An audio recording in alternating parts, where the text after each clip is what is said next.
Students' desks are definitely not cheap. Most schools have desks that are over 20 years old. Hi, I'm Jen from Make Your School Awesome, and today, with just a few items from the dollar store, we are going to give those desks a much-needed makeover. Let's go.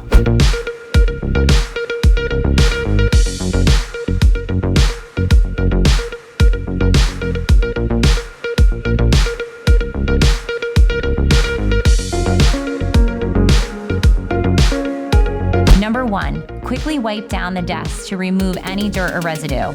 I recommend using a bleach-based cleaner or a Clorox wipe.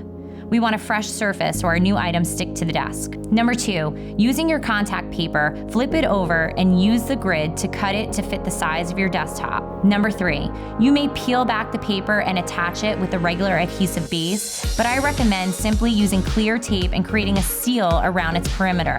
This makes it much easier to switch up paper choices at the end of the year or in between a few years of use. Number 4, using a zip tie, attach your student pencil pouch to the leg. Number 5, peel 2 of your command strips and secure the rectangular plastic container to the front of your desk. These containers can be used for crayons, erasers, math manipulatives, you name it. They really help with items falling off desks. Number 6, using some command strips, place your chalkboard nameplate to the front of your desk.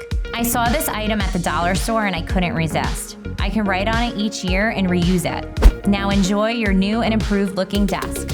Thanks for watching and follow us on the gram at Make Your School Awesome.